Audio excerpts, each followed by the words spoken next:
moment on this conference that I went for in Nairobi, when the South African Minister of Transport stood up in the gathering where there are political parties from all over the world, and he said to me, he said, I want to applaud Liberia because your election was so tight, hotly contested, and President Boakai only defeated President Weah less than 30,000 votes. And yet, President Weah conceded. He said, you people should continue that democracy. I was proud. I'm going to say anyway, therefore, President, we have to concede and keep our democracy on the path it is. It's something, of course, I'm proud of, and I'm happy he did that. I will praise him any day for that, because not many Africans can do that. Look, let's stop all these political noise. When people do something good, praise them.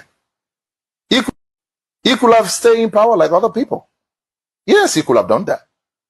When President Boakai their powers by raping minors, when we were actively involved in activism, especially against sexual and gender-based violence, we demanded that we are led administration to declare rape as a national emergency, and which was done. But here we are under this regime. We have seen abuse of power. Not just that, we've seen people in top of offices shielding government officials from being arrested and from facing justice. Like the case of Brian McGill, this is not typical. As I'm sitting right here, my brother is accused of rape. He's currently at the Monrovia Central Prison. What happened? We've seen this girl, the particular girl that accused my brother of rape has come clean and said that my brother never raped her. It was her mother who forced her to lie on my brother. We've been behind this government to accuse, to like relieve him of that particular accusations, but we are nowhere, and they are even asking us to pay money to the government.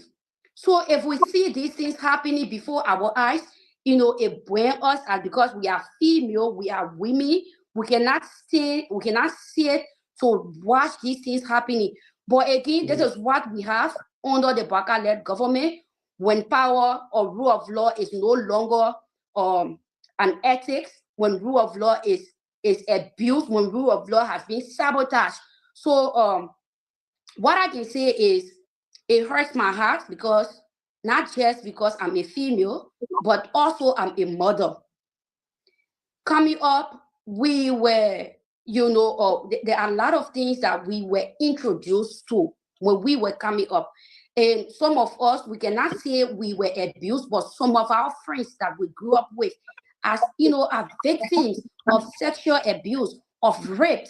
And today, they have not even healed from the rape or the stigmatization. And today you have people in government raping young women, babies. That is so much, so much disgusting. And what is disgusting? What is disgusting is to see Gogre come backing a rapist. That is the most disgusting and disheartening thing I've ever seen in my life. Maybe one can say that Gogre Kome and Bryant are involved into sodomizing young men, because it is alleged that Gogre Kome is a gay. So it is clear that Brian knows something about Gogre, Gogre now it is his turn to back Bryant. Thank you so much, distinguished colleagues. Because we have other topics to touch, we'll just use the next at least maybe 30 seconds or so. 30 seconds to just kind of like round this whole rape issue up. I have a report here, and this report is really damaging to the extent where in Lofa County, about 500 girls, kids who should be going to school. We are looking at the video where brother Wilmot and then to our sister and move on to Onogodubayu. You're listening to this. This is scary. She's on the path of destroying everything to the point that you subjected children under age Thank you. to such an embarrassing situation. What kind of government in their right senses would do such things?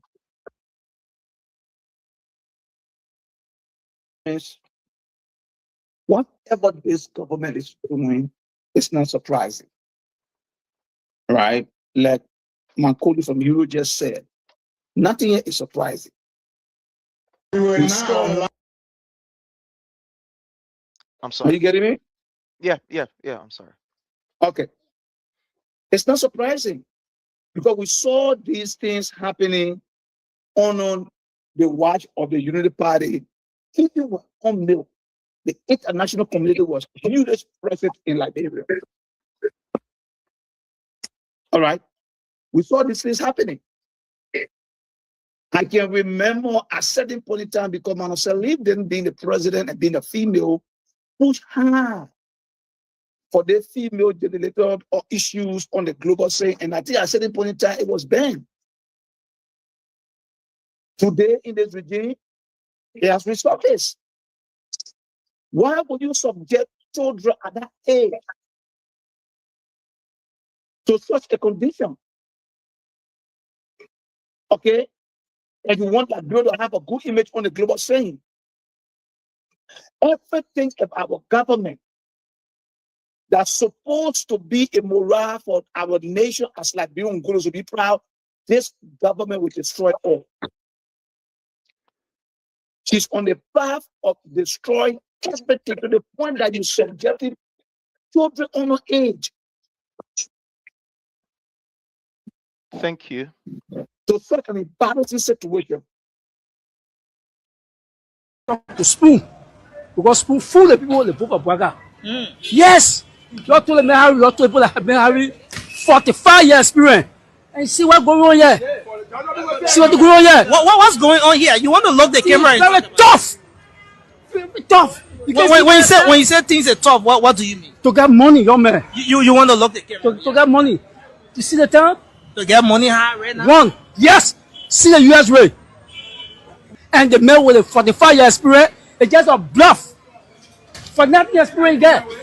For nothing experience, Boakai brought you to the people here. You see, when you see this police running behind you, taking your market, how people eat. Just my school coming open now. School just tell my school coming open. And I want for you to go and tell Boakai, you're from school, you tell Boakai, you should put your experience into use. Put your experience into use. We can see your experience. 45 years experience, but more. Our culture, you can see what it meant to people. But just finally, do you think the economic hardship you're talking about is the fault of the government, or is just the reality as per what's happening across the world? If you get experience, you should come with experience. Come with experience. Come with experience. Now you have more 45 years experience. Guess what on the dogger? They get no experience. That's so nothing 45 experience. Okay, thank you very much. Why me? My name is Favor. Okay, Favor. Okay, so what you will say to your government? The country is so hard for us and our parents. We are not going to school or children. We are saying, but this time, my mother said 20 o'clock to finish. It can be hard. My mother not affording for me to send me to school. So we want for the government to make everything so for us, for our mother to afford to send us to school. You going to school? No. You're not going to school right now? Yeah. You said what's your name, Favor? So what kind of business your mom doing? Kobo. She's doing Kobo business. She's selling across there, all the way on the other side. Yeah. Your man know like talking to Spoon TV right now. No. And you want the government to improve the country so things can get easier with your parents and so you can go to school. Yeah. No money in the country. The country very hard. Even before I think Jovial turns out better because we got one or two. But so the new people getting power, the speaker shit, we are having two speakers. The artificial speaker and the real speaker. The real speaker just resign. But they put in our parliament, they get law for the country. They just seeking a set interest on the ways, on the committee, so they forget about the country. They do all type of stuff. Spoil the country image abroad. Can you imagine? You look at the capital building, catch your fire burning. What the men are fighting about, no see what man. But why do you think things are hard in the country? What do you think is responsible for the harsh economic situation? Is it the fault of the government, or is it the other aspect that has to do with the fact that hardship will always be around? No, the government, for me, what I know is the government not having contact. Contact? Yeah, the president, because if you look at the president cried up on University of Liberia or PSC, he got nobody outside that you know. Himself as a proper, he never exposed himself because he's a man, he's very savage. He never show himself to people. But for me, what I noticed, the president attended LU and get PSC degree, so he had no connection outside. One of the meeting, bang. Kindly hit for us the share button, share with friends, share with family members, and let's all have a very, very wonderful time. I mean, a very wonderful time.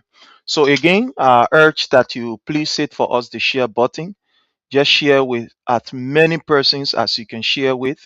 And we're going to be wonderful today. We're going to be very good. So do us that favor. Do us that favor while we're listening to these few I think clips. that's the reason why there's an economic hardship in the country. And the churches system in the country not fair.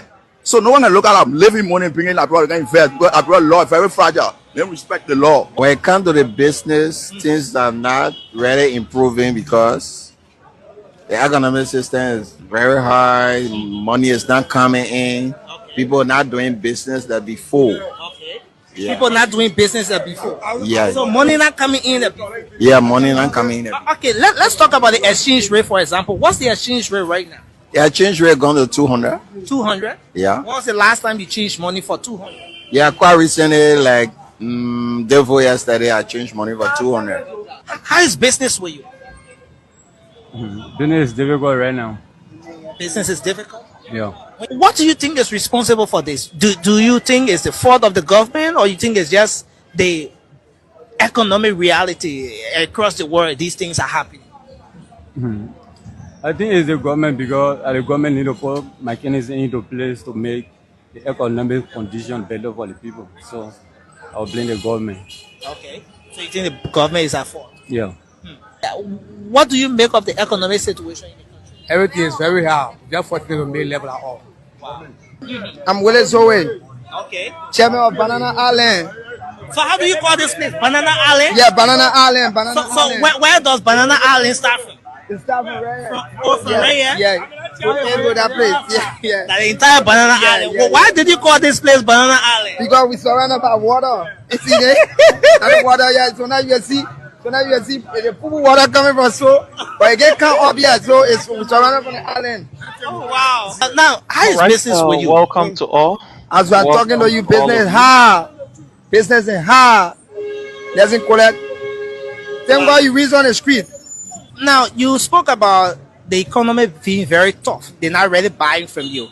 What do you think? Is it the fault of the government, or is it just the economic reality? Is it something that's just happening?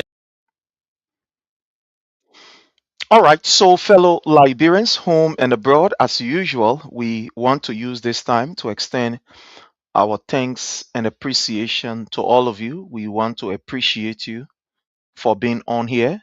And we want to say to you, please do us a favor. And that favor that we want you to do for us is to hit for us the share button so that we get started. I want to use this time to welcome all of you in a special way. Let me say to Justice D. Baker, thank you so much for joining us. We do appreciate you. Due Salah, thank you so much, Due Salah. I want to welcome Moose Cassell. Thank you so much for joining us. It's a privilege for us to have you here. Ralph D. Wilson, how are you? I want to welcome you, Ralph. Thank you so much. I want to welcome our own Director of Research, the Honorable Christopher Water Tubazi. I want to welcome our sister, Julie. Julie, the last time I said I want to take the number so that I can just add you to the chat room and give you an easy access to the link. But I want to welcome our sister, Julie. Thank you so much for joining us. Randall Morris, thank you so much. We appreciate your presence. I mean, all of you that are joining us from everywhere, want to say welcome to all of you. As usual, we say kindly hit for us the share button. Thank you so much for joining us. We do appreciate you. We want to say you are highly welcome. Thank you so very kindly. So again, we say hit for us the share button and let's have a wonderful time. Pastor Success AB Dennis, welcome, sir. How are you? Thank you, Mr. Sherry. I'm doing pretty good. I'm fine. Everything is okay. As the weather from your end. I mean, the snow. Uh, The snow is giving us yeah, the hell. snow. Yeah. The snow. By the time I leave in my garage, I'm in 4-wheel. Wow. Yeah. That's how it is. I Okay. engage. Even my driveway, I'm in 4-wheel. Because I Wow. clean it can, it clear. So Hmm. it's been snowing so badly. I know. So, fellow Liberians, we want to say to you out there, we're begging you, keep safe, be safe. We want to say, please, we hold your foot. They kind of time here, don't care about the next, person that is in a hurry. Because there are some people at this time, they are always in a hurry. We want to appeal to you. We want to beg you. Take your own time. Don't worry yourself. Don't hurry yourself. Ensure that you drive safe, observe all of the traffic rules that you can observe, and be extra careful at this identical time. Please be extra careful. Don't just jump on the road and start running. The road sometimes can be very icy, and you don't want to get yourself involved into anything that will be funny. So please, we're begging you, drive safe and keep safe out there. Yeah. Is there any advice from your people? And Pastor Sosa AB Dennis, is there any advice for your people Yeah, before we can just like what you start? just said, Prince. Our people have to be careful because in this kind of winter time, uh, even if you're not in a haste, just because traffic light alone can cause accident.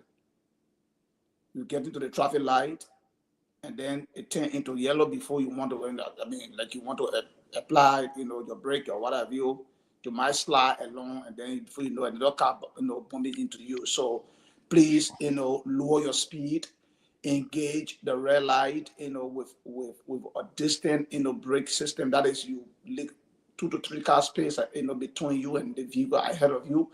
And if there's a need to apply brake, one of the issues we always tell people when you're driving on the road and you apply brake, your car is sliding, direct your car towards where the snow is heavier, like thick.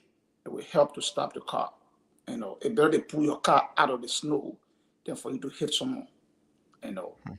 Yeah. Yeah, it's you're right about that. So my people, we're begging you. Let's keep safe out there.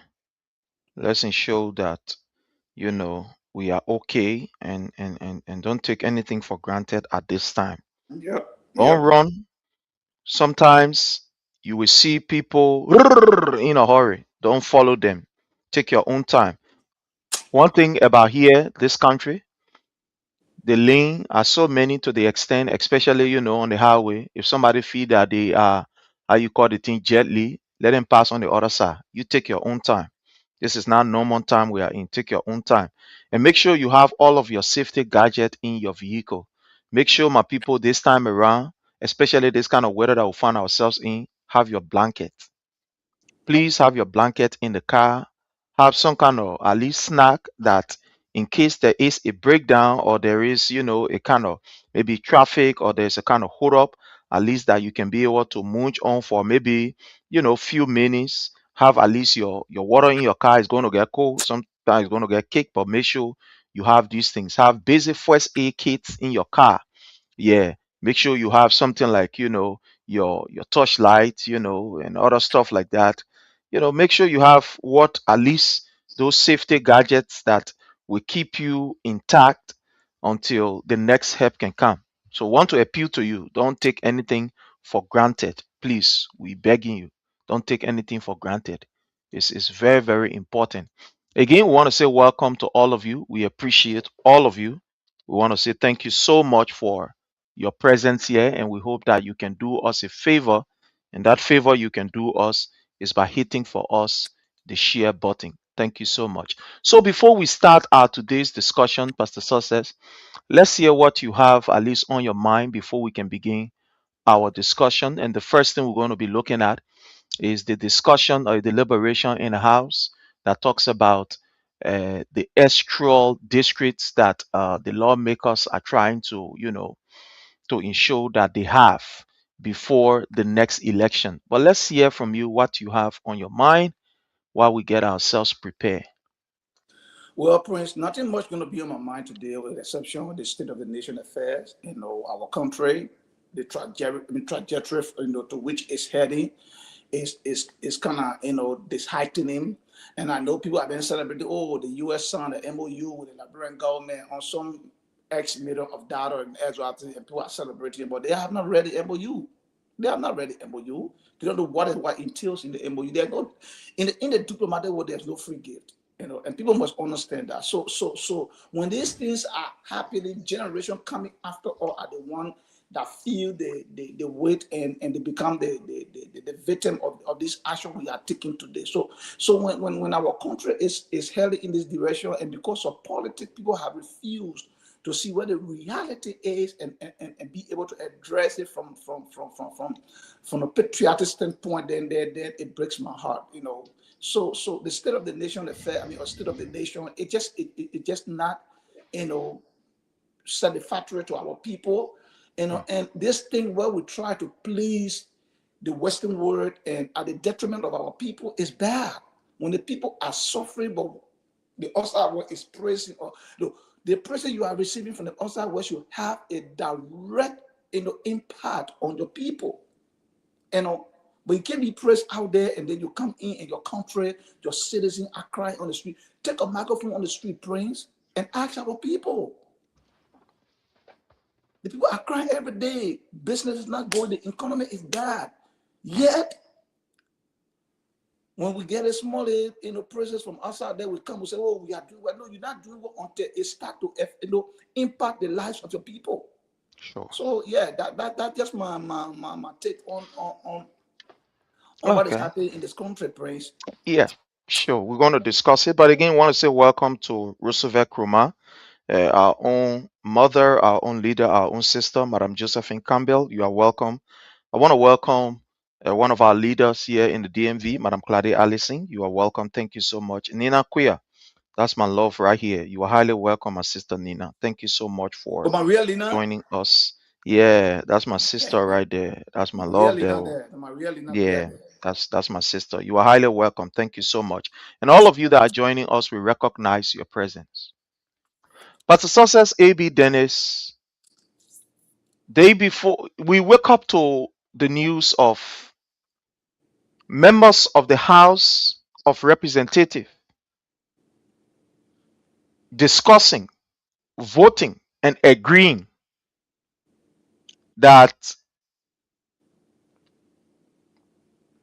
they have an increase in the seat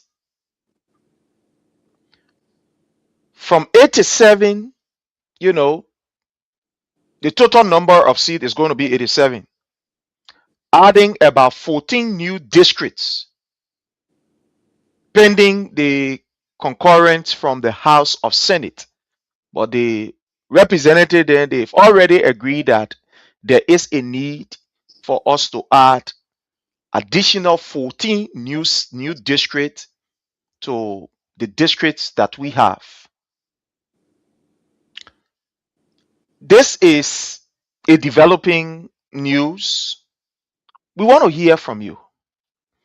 What is your own take relative to the deliberation from the representatives, adding 14 new seats to the already seats that we have? Let's hear from you, sir. Okay, Prince, thank you. So I will address this issue of this additional seat from two perspectives. One, I will look at the legal side in keeping with the Constitution, and then I will look at the moral side. So, was it 2022 year we conducted a census, right? Yeah. And the numbers of counties, district, or whatever you may call it, might have increased. And when there is increase in population, that provides, the need for the increase in the representative, or in the representation. So that censor might have dictated additional seat to the House of Representatives in keeping with the Constitution.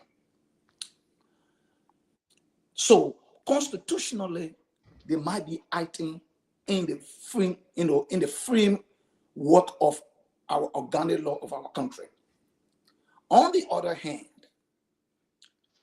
the extent for which people carve law, policies, and regulation is to enhance other productivity, better living, and you need the rest for the people.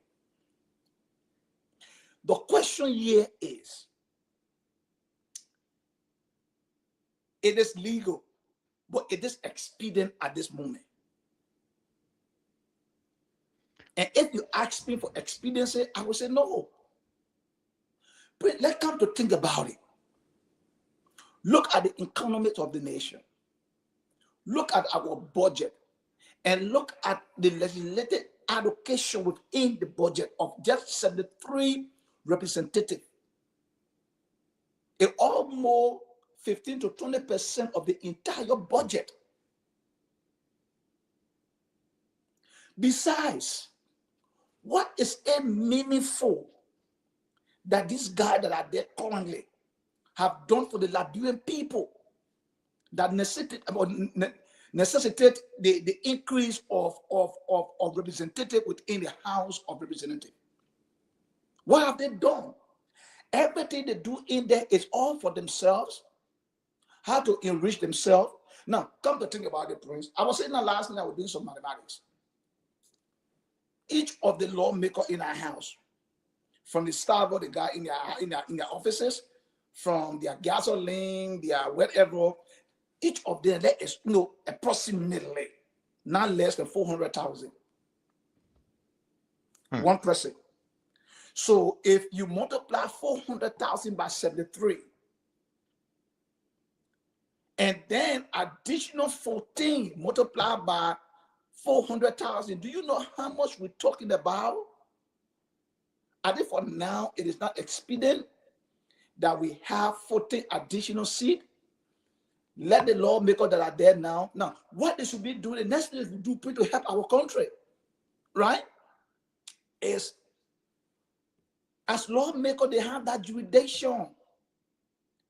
Instead of keeping the threshold to 200,000, whatever, increase the threshold. When you increase the threshold, it reduces the number of legislators within the House of Representatives, and it helps our country to save money, and that money can be diverted or can be used rather for something else in the country. Instead of increasing it, because the law says we can increase, but the seat of representative cannot pass 100. So when you continue that, before you know, in the next 10 years again, we have additional seat, and then we'll be around 90 something, or before you know, we 100 representatives. What will 100 representatives do for our country? What will 84 representatives do for the 73? What is it that they are not doing that they need 14 before they can do? So to me, it doesn't make sense. Yeah, they may have a bigger body because there was some sort of sense of conductor, and apparently there might be increase in the population, which dictates that there might be additional seats. Yeah, granted. But remember now, that the powerful clause in our Constitution is Article 1. The power is inherent within the people. If the people don't see a fit, you don't force it on them because you have the authority to do it. We as Liberia at this moment, we don't see a fit for to bring additional seat. The ones that are there already are our burden. We're feeding them, we're feeding our children at the detriment of our own children and our future.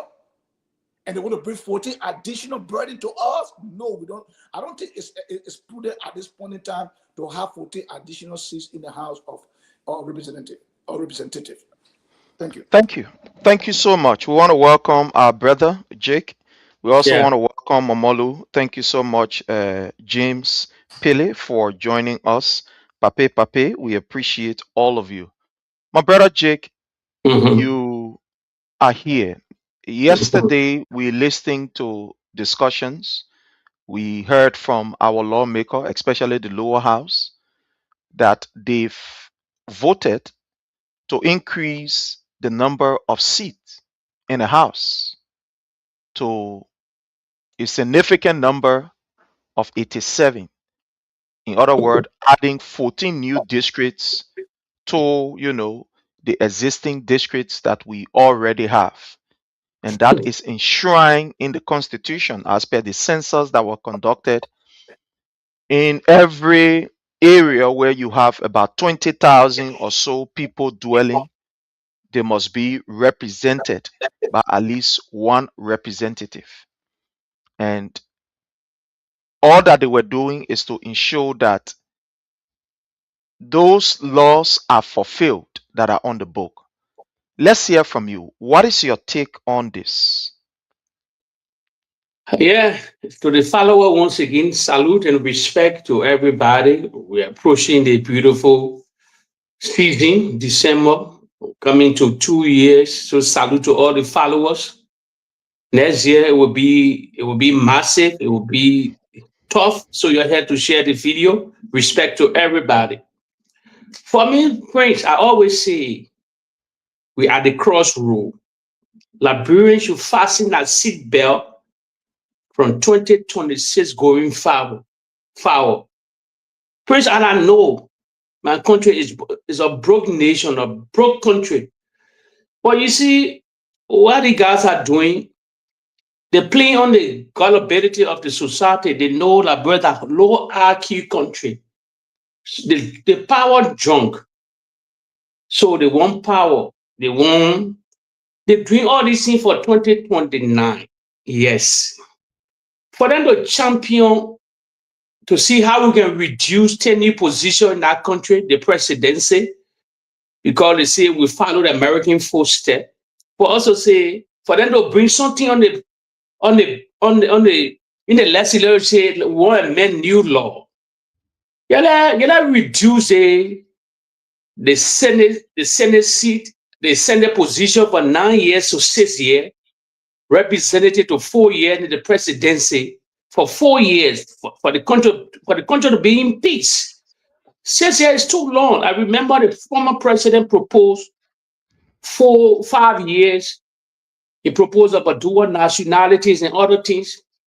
They don't know all the life of these people. They started going because they play on the gullibility of the society. They play on the people today. They got to fight it hard until dual nationality pass. See the result of dual nationality now.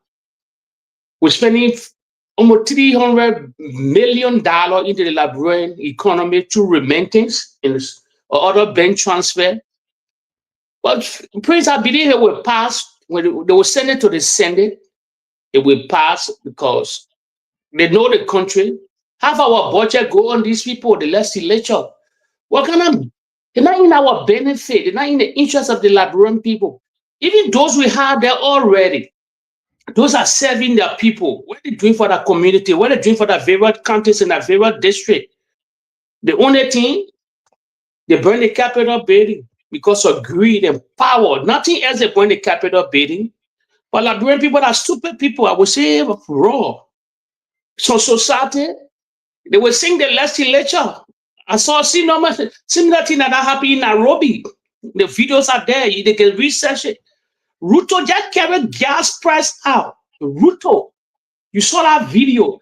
They bring the citizens of that country destroyed the whole parliament. They went to the members' houses and bring down the houses. Nothing can order in. You know, ever the people.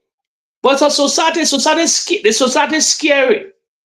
So it will pass. They will not benefit nobody. They're just looking for money.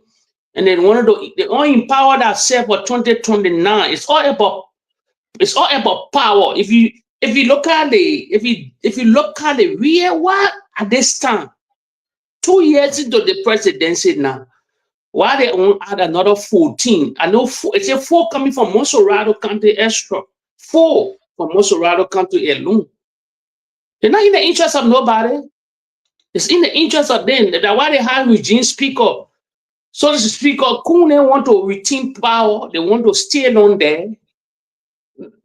When I tell you they gotta get bigger plane that are unfolding now in front of the Liberian people. I said the people biggest fear, Prince. The judge that were not in their race, the judge that were not thinking to come back into politics. All the things will not be happening because they know the man is the only man standing to that rule. So they're doing everything possible. Everything possible. We start flagging about there will be nothing they call 2029, the military will get involved. We start flagging a lot of things then. They were looking at ancient government. So we're going ahead of them at every aspect. So now they're formulating another strategy again for the legislature. But it's ugly. It's not a good thing for the society. It's a burden on the country. The country will have serious health problem. The country, our healthcare system is broken down. We don't even have good infrastructure in the country. We don't have our roads connected. We are suffering no good electricity. Investors not coming to the country and then you say you carry budget up. How you say you adding another legislature. You want 14 to add to you people to be for what reason? But the Liberian people serious that the weight of the people, they put the people there to represent them. Now the countries they should be telling the Senate, they should be telling the legislature now, no, we don't want that particular proposal, we don't want that idea to even come from your mouth. It should be protesting now. It's not about party again. It's about the country. It's not about special political party. It's about the country. So, Prince, it will happen. I believe the lesson. The Senate will pass it. They will seal it and they pass it to the president. The president, that Buffon, is a puppet to be real. You're not in control. You just go and sign it. Joseph Boakai. So be campaigning for the president. You'll be 85. You should be campaigning to sell legacy, to say, let's see, the president will be campaigning, say, let bring tenureship down. Let bring the presidency down. It's too long. That's one of the fight the president should fight for. To safeguard our nation. He leaving his children, he will leave his children beyond. But they don't think on the thing because Liberian men don't think about leaving property beyond for their children. It happened to us. Today we're suffering. Today we're struggling in the West, in the Western world, Prince, all of us. We travel through send a Liberian civil war. We put in things for ourselves. But other countries, parents leave things for their children. But 75% of Liberians family, our parents, they never left something for us. Never. That's why today we are suffering. Imagine at that time the people get more than 7, 8 children. They even get 15 good horse for themselves. When they leave for us, nothing they left for us. So that's why you see the tension on the Liberian citizen, hardship in the country because parents, they were only thinking about themselves. That the same society today, they're not thinking about the next generation of Liberians. That's the society we're in. We don't think about the next generation. You live in the Western world, Prince, I live in the Western world. The people are thinking about 20, 30 years to come. They will not be alive a lot of time, but the setting things in order for the next generation to take over. But for our society, we don't do it that we don't do it that way. We only find for ourselves today to enjoy today. Then we will not hear no more. Our names, a lot of names in our society perish today. You don't see name, but if you look at the Western world and other countries in Africa, you see family. They give wealth to other people to take care of it. But our society, the legislature than them, Prince. They're doing all kind of things, adding 14. Look at our wage bill. We get highest wage bill. Because how much, I think on early in that time, they were making 15,000. Senator represented 10,000. I'm getting, and that Trump they came to office today, they got how much last little bit that had to reduce the legislature salary. Consulting were making $25,000 to $30,000 on an early justice study. Now, what is in a proper harmonization today? Because when no harmonization going to come, the CDC government going to crumble. Then what the question I asked? Why the Unity Party that was fighting for, oh, you harmonize our pay, we harmonize your vote. 2 years into the presidency of Joseph Nyuma Boakai, Kafuna is sitting down at the hem of the foreign ministry. Why they cannot carry salary up? The projected $1.2 billion budget is of black. So, Prince, for me, it will pass because the whole legislature is a rubber stamp. Yeah. There's an inside job for this. There's an inside job for these things happening. You know, just happening on the blue. They mean planned and calculated how we work on the Liberian people. In the global society where life happen. But for some country now, I beg you, yeah. Everybody, they will be confronting the night to the legislature to their very houses. Everybody in that particular day, so they will march on that houses. They take they will burn their houses them down. They take down other countries. I beg you, man. Who said they'll come to the legislature? They live with us in the community. Everybody know their houses. We dust them. Thousands of people waste on them. From area to counties and counties. They're building property. They get their children there. How they can maybe play on the Liberian people because of power? That only government job they can do. That only government job. Because when they leave from power, when they leave from that legislature tomorrow, you see some of them, you can be sorry for them. We have seen it. Those are the voted out. Look at them. I will give another example. I will call it shot or shot because he used to go against the former president. Where's Solomon George then today? Solomon George, he just left power. He crying. He cried in the pocket of Boakai and he criticizing the judge that brought him to the CDC and made him. Look at Solomon George.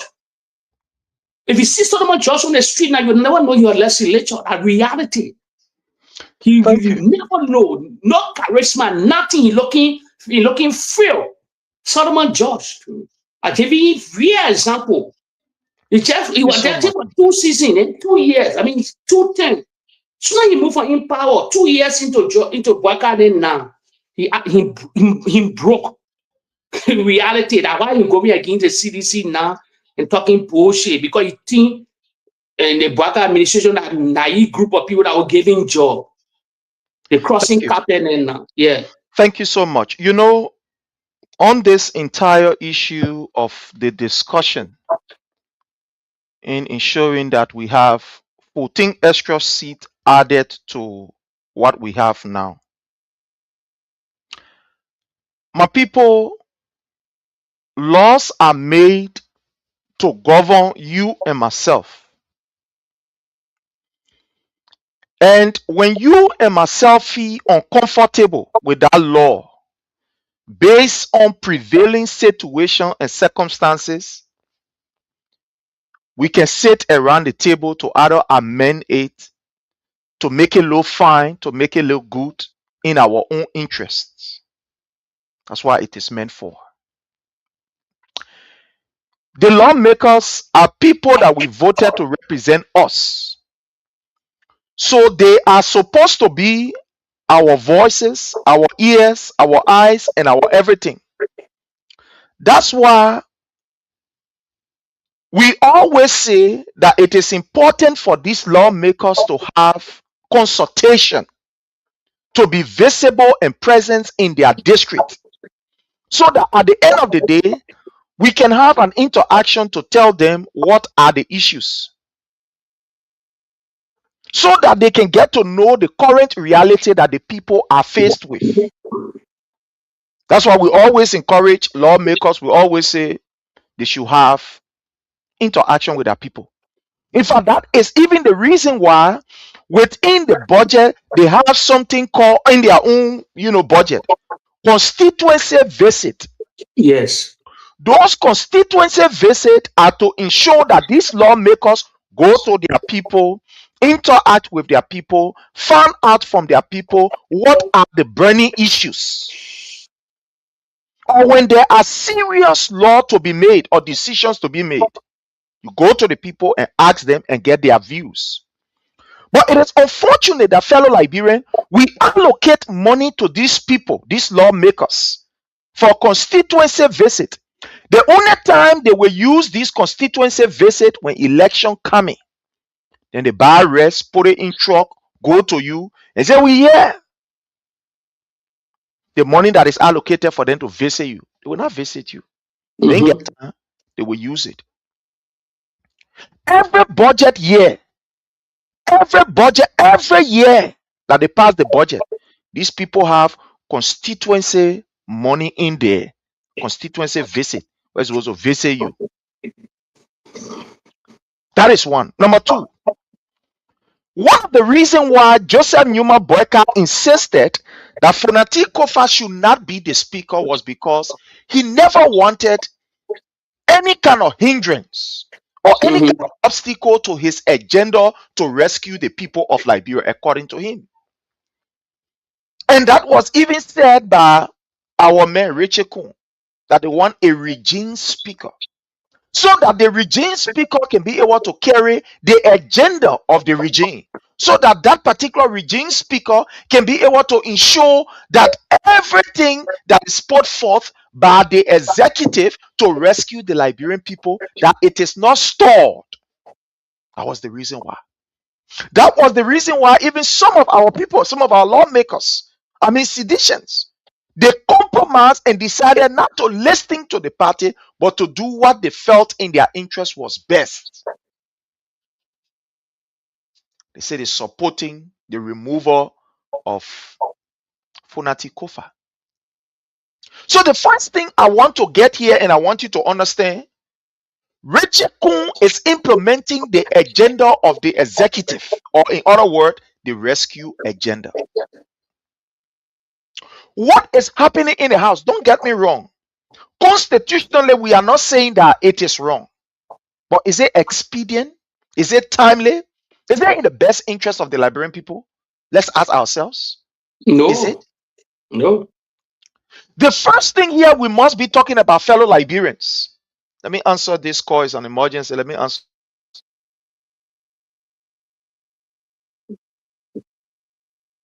Yeah, followers, our Prince is on the phone. He will be back.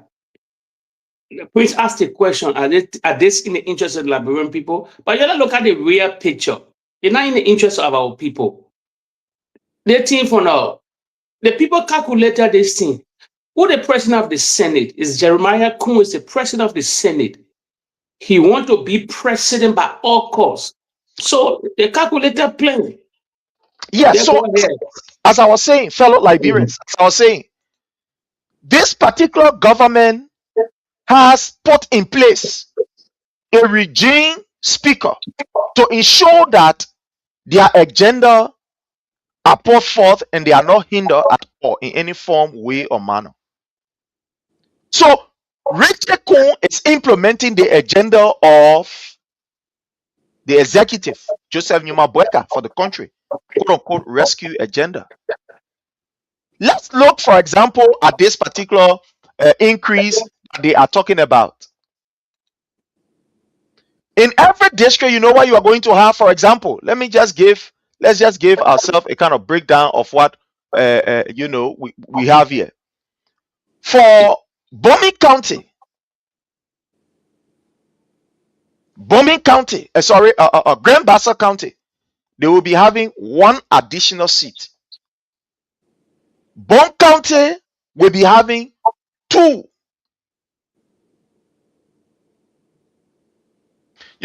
When you look here, you are going to see the seats that they will be having. They are going to see. Yeah, read it out. Seat. So yeah, you read for all the population increase, because it's right there. Yeah. What is the population increase of Bon and Grand Bassa? So for here, you have the county, you have the population increase, and etc. So for Bomi, according to the 2022 census, they are 13,003. Sorry. For Bomi, I'm sorry, 133,705. That is 2.5% increase in the population. The number of representative seats that they are supposed to have in Bomi, according to the population of 2022, is 1. They should have 1 seat.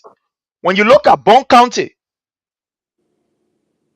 they have 467,561, which is 8.9% increase. So they should have about 2 seats, according to what the document is saying. When you look at Grand Bassa, 293,689, which is 5.6% increase. So they should have 1 seat, according to what they are telling us here. When you look at Grand Cape Mount County, 178,867. When you look at Grand Jida, now how much they get Grand Cape Mount 1 or 2? Grand Cape Mount get 1. Okay. Yeah. Grand Cape Mount get 1. Grand Cape Mount get 1 here. When you look at Grand Jida, they have 216,692, which is 4.1%. So you are talking about 1 seat. When you look at Grand Cru, 109,342, which is 2.1%. So 2.1%, we are seeing nothing here. There is absolutely no seat here. Because the former president built, so they will never give a seat. Go ahead. When you look at Lofa, according to what we have here, Lofa is 367,376. They will get a 2% increase. According to what we have here, for House of Rep, they have 1, 2. According to what we have here. For Mount Gibby, we have 304,946, 5.8. We have 1 here. Okay. For Masorado, we have 193,900. 1 million? Or 1 million, sorry, I'm sorry. 1,920,965. So 2 million. So we talk about 4. Okay. Having 4 seats right here. And then Nimba, we have 621,841, 11.8%, and we have 2 seats. Now, like I was saying from the very beginning, the laws that are on the book are meant for us to guide us, are meant for us to live by. If there is anything that probably will improve or maybe we'll have challenge on, we the same people can sit down to see how best we can amend the law. All of us will not sit, but that's why we have these lawmakers. They will sit there and say, well, what can we do based on... I'm cutting on your flow. The whole Grand Cru bill didn't get nothing. The whole Grand Cru bill comprises of 5 or 6 counties didn't get nothing. I'm not seeing anything here for Grand Cru. From Maryland, I'm not seeing anything here from Grand Cru. Nothing from the whole Southeast. Yeah, so as I was saying, what we are faced with, fellow Liberian, is just pure wickedness from Joseph Nyuma Boakai. I'm not blaming these people. That's Joseph Nyuma Boakai agenda right there. That's Boakai agenda. Because in Boakai mind, the Liberian people should be rescued.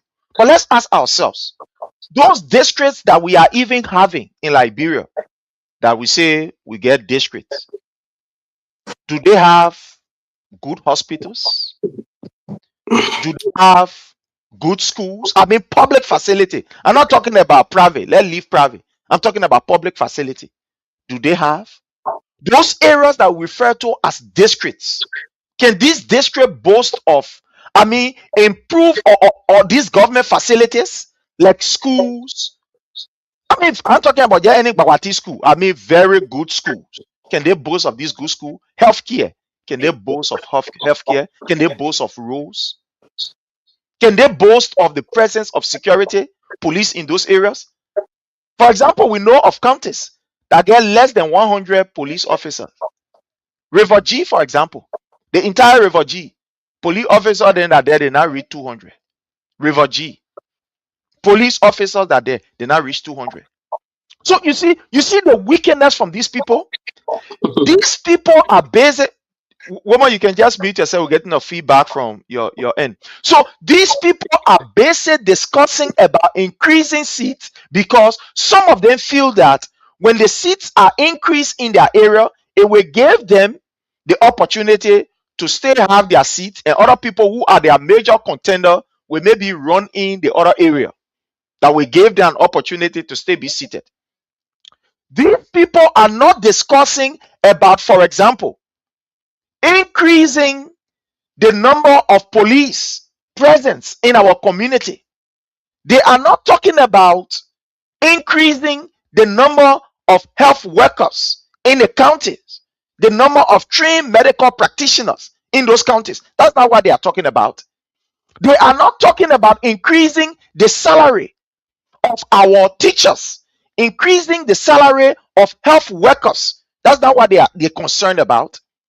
They are not concerned about increasing the pay of civil servants in general. It's not their concern. They are not talking about putting law into place that will be able to ensure that you and myself, our children, can be able to go to government school, well-equipped government school at a tender age. They're not talking about that. They are not discussing about ensuring that we have a compulsory free education for every school going kid that we have in our country. That is not what we are talking about. These people are not talking about carving a law where every 65 years old Liberian will have the opportunity to go to JFK and be able to take treatment, especially to public facility, and take treatment where the government will be able to cater to them. They're not talking about that. These people are not talking about giving, for example, pregnant women the opportunity to work in any hospital in Liberia, whether be a private or whether be a public, to go to any hospital and take medical treatment where they will not at least be where they will not be arrested, so to speak, by the system. They're not talking about that. They are not talking about increasing or making our health facility better so as to reduce how you call the child death in Nigeria, maternal mortality, where when people go give birth, then they died while giving birth. They are not talking about getting health facilities so as to decrease those number of maternal mortality that we have in our country. They are not talking about that.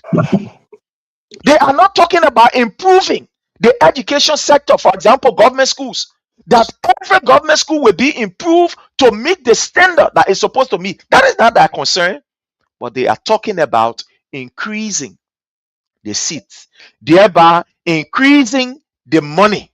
Because when you increase seats, you increase money. As we speak, even these people that we have, the current 70 plus, we are buying their cars. Each of these people have nothing less than more than 10 staff. That they in their office, their cook, their security, their whatever, the money going to them. These people are getting different facilities. So basically, if you are talking about increasing the seat, my people, all of our budget will be going towards these people. But you see, this is the mind of Boakai. When we tell you that Boakai is just a useless old man that cares about himself, you say we bar. We can talk all kind of way. But look here, Boakai don't care about that. Boakai doesn't care about the students at the University of Liberia getting vehicle that will be able to transport them from one end to the other. Boakai don't care about that. He care about ensuring that the health workers at JFK or every government hospital in the Republic of Liberia, that they have buses to be able to transport them from work and maybe home or to a particular location. Just like Nyuma Boakai don't care about that. This is the rescue agenda. The rescue agenda is to rescue themselves. Now you are seeing Joseph Nyuma Boakai true picture. Because if Joseph Nyuma Boakai is a serious person, is somebody who has the fear of God, he will immediately call his regime speaker or his people and say, look, now it's not the time for this. We're talking about high unemployment in Liberia. We're talking about the lack of jobs. We should not be looking at this particular route for now. But somebody saying that it's constitutional, so let's do it. Or do you know that we're supposed to be having election for how you call city mayor? Why are we not having it? We are not having this election because according to us, thank you, clan chief, all of the elections will be held. So according to us, we said we should not have it because it will take too much money. We don't have the money for that. That's the reason why we are not having, mayor election, town chief election, different election. But my people, if these people will be earning this extra seat, then what will stop us from having mayor election, town chief election, etc., etc.? But this is just to tell you the wickedness of Joseph Nyuma Boakai. Now he doesn't care about you and myself. What he cares about is himself. We want to welcome our brother Chokom, and we put it straight to him. Let's hear from him on this issue of the increase in the seats. My brother Chokom, you are welcome again. Thank you for joining us. Yeah, so I want to say thank you to our viewers, to our followers. I want to say thank you for always following and making sure that this platform is elevated to the highest level. Well, when it comes to the increment in the seat of legislature, for me, I can never and ever be disappointed in Waka. No. These are things that I personally expected. These are things that I expected. So, for one to say that, look, we will reach a point one day that Braga will send a law or a piece of paper to the legislature and say one Liberian should be executed every morning and no people will fast it. That is common. I strongly believe that is everybody. The first thing Braga makes sure that the entire legislature is in charge of those guys. You got a regime speaker, you got a regime protest, you got a regime deputy speaker. No sound president, somebody that gets sense, taking into consideration what we are going through. Whether our kids are out of school, things are so tough to the extent that people are starting. I know when you play that video where people are lying down in the street like crazy people. Some people don't have place to sleep. Or you think about This is the next increasing, thing we'll go. you're thinking about increasing legislation. They want that we get here, we don't want to dissolve them. We don't want to dissolve that entire house because that house is very useless. Very useless to the highest level. You're talking about increasing it, but he cares less. There's a man like we look at the Supreme Court say to here with them, one move back again. So it's a sad day in our country. There are certain conversations, I can't be surprised because, trust me, I didn't expect anything better from Waka. If Waka could not manage their own level, who let you manage? A Lavembo left. They make own left. You put in there again, say, Babu, you're sorry, get money, man. You can't help me. That somebody lay your money. So the people are expecting maybe something positive from Waka are the people that will be disappointed. But for me, I can never ever be disappointed in Waka because I expect all of these power governance issues. That is my expectation. And so thank you. Thank you so much. My brother Jake just ran up on this particular issue. Do you think that this particular let me run up, my running up, let me ask you. Do you think this particular bill or what these guys are voting upon, does it really represent the rescue agenda? No, it's not representing Liberia, not lead rescue, not representing the country. No Liberian. If you go on the street, you take your microphone now, you ask people. Nobody, maybe if you have 10,000 people, maybe 100 will say they want it because probably they're within the part of even the rescue mission, even people that support the United Party, they want the crap. But please, let me ask you a question. Let me ask you a political owner too. And now you're looking, I will not blame the president for this one. Let's play the devil advocate here. We get 3 branches of government, the separate branch of government. The first branch of government, they're coming order this, they're planning to come with their particular things that they're putting on the country. Then when the Senate pass it, they will carry it to the president for the president to sign it.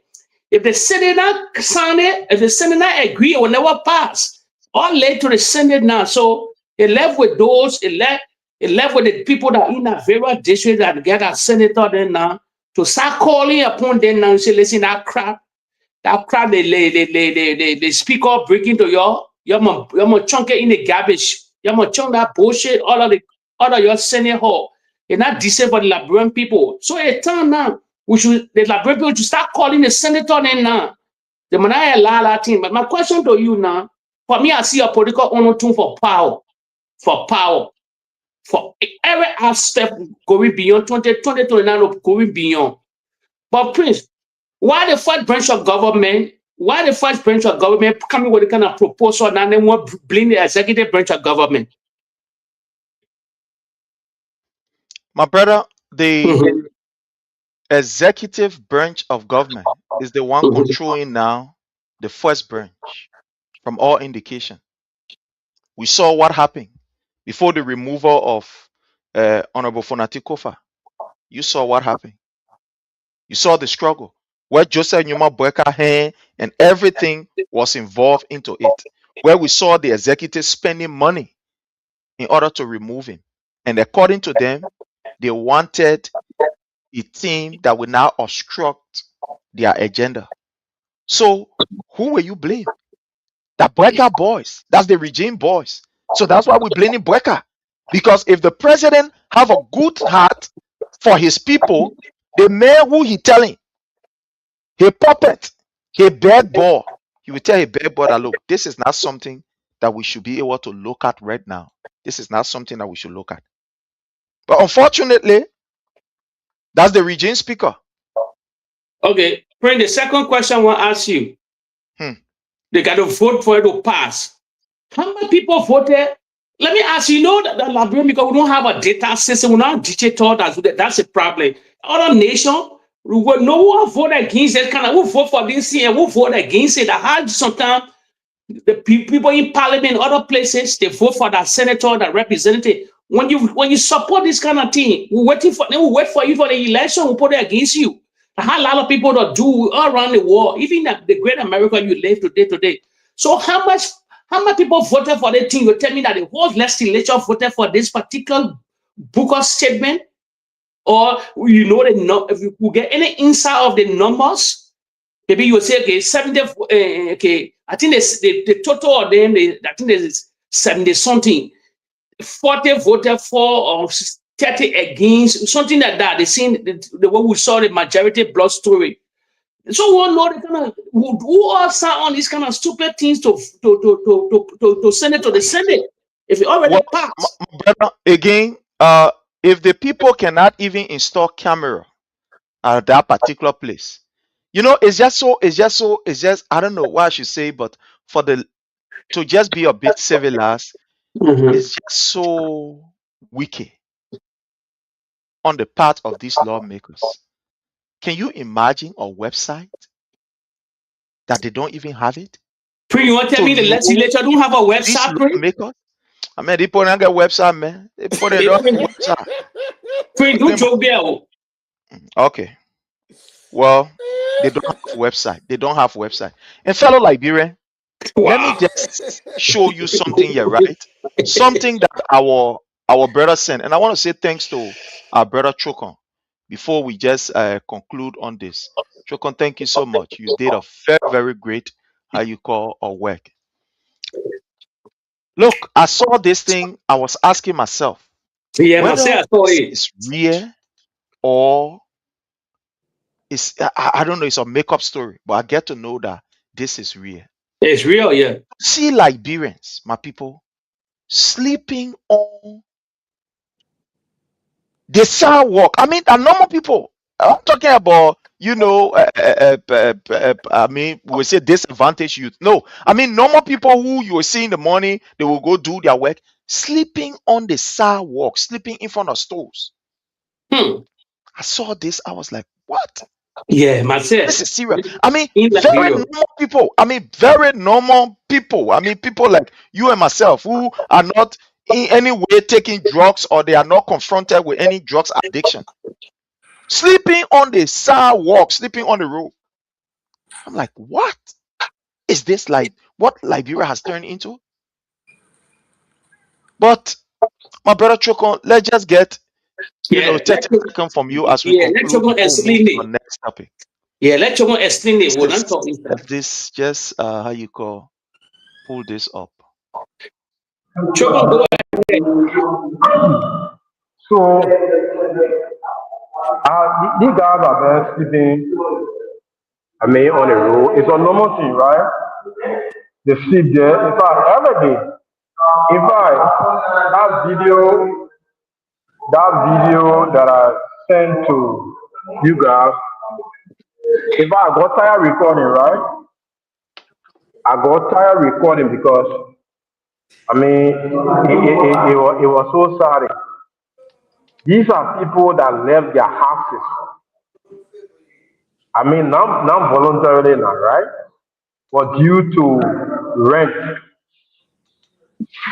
Some of them I spoke with. These are people that, could not afford rent. And they are sleeping on the sidewalk. And one of the things that got me so angry is for people to start attempting to deny that it's not possible for somebody to go down on the sidewalk. Huh? Are you kidding me? Even if we can't help them, should you harm them?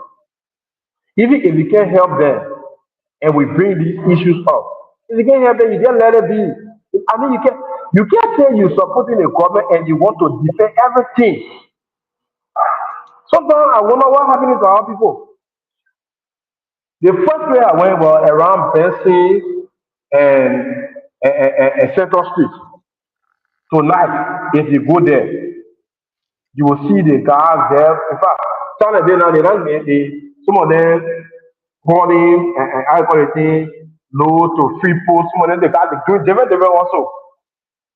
By 11 to 12, you will see that place will start getting packed. They will come there, they will be sitting on the sidewalk, observing the terrain. And because from 11 to around 1, 2 like that, by that time the street empty. Then now they will spread their things and lay down. So morning by 5 o'clock, then they will wake up and go do their normal hustle. You see that video that I recorded? I recorded that video around 2. Around 2. Those guys, they places. In fact, I call it when you go to a UN draft in Gary Street around the National Disaster Management, they can also be there on the sidewalk, lying down. They will spread a bedsheet, they want to get cartoon, they will lay down, and they lay down on it. By 5 o'clock, they wake up and go to the government toilet. That one government toilet around Central Street. When you even see the water those guys can stay by with, that is toilet red, that is well red. Dirty and stink. The very dirty water the people can use to flush the public latrine is the water they can stay by with. When they finish taking bath, they buy those 20 out, 10 out, t-shirt, wear it, and go on the hustle for the next day. So that's how they are living. These are normal people. These are not stressed people. And to say, the people taking drugs more. To say they're taking drugs more. These are not drug addicts. These are not drug addicts. These are normal people you're looking at over there. So normal people. In fact, there are 3 different videos. When you go, you'll see them lying down. Yes, you'll see them lying down. These are not drug addicts. Where the drug addicts are sleeping, it is in the graveyard, in the grave. They want to find laying on the sidewalk because you see here, some of them got a phone, some of them got a little body phone there, some of them got a little money there. So they don't want to go among those drug addicts because when you go among those drug addicts, they will definitely see their little phone, probably they cash it there on them. For those one are taking drugs, they can sleep, they can bust a grave and lay down inside.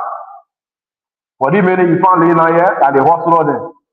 And they want to like hold people low car, to different hustle. Some of them they go around asking people to wash their clothes, and different hustle. That's why they are involved in the evening time. They go to bar and go, and they see on the sidewalk. So that's how they are living. So some of the guys are wheelbarrow boys and things, you know. Yeah. Yeah, we Look, balance look, ball, different ones they are involved with. Yeah. look here. Follow up. And this is real, my people. This is no joke. This is real. I You like have that. people who are Like it. very normal. Look here. These are very normal people. I mean, normal, very normal people. And please don't forget, Wow. salute to you for the documentary. Do more. Listen, a lot of people in the Western world, other people around the world, NGO, all these great people, that the kind of video they like to see. That there's a hidden story beyond Liberia that Liberia people like to talk about. Because I always tell people, just beside this group of people, they get a lot of great people have been abandoned in the country. For example, the blind, the disabled, the albino, everybody abandoned this society. So it's a healing thing here. And pray you forget, you not forget these people, majority of the guys that you see they sleeping in the street, they get their children. They abandoned because of hardship, because of hard, tough thing, the women drove them out of their houses, out of their places. This video is very shocking. It's shocking. Documentary is very important. Don't let nobody deter you. I've seen documentary all part of the world. They get people going to different countries around the world to make a lot of documentary. So if you cut it like document, if you do this, you start putting pieces together in different scenarios, different situations. Not only the homeless, different arena, the gold mine, the bad labor practice in the country. All this is very important to the Western world. These are the documents that people can come and help the people of Liberia. They might not take it for a joke. They might not take it and say, oh, because of politics. They leave politics on the team. We don't know these guys are not talking about politics. These guys are laying down the street. They don't talk about political party. No, don't see these people laying down the street. They are all from different background, from different relations, different faith. So this, I like the documentary. Continuously, yeah, do it more. As you do it more, you send it to Somalia. We get a lot of NGO there. We get a lot of great people there. Yeah, we relate to them. Yeah, we in Europe. Yeah, we relate. These are the kind of people that can get help to Liberia.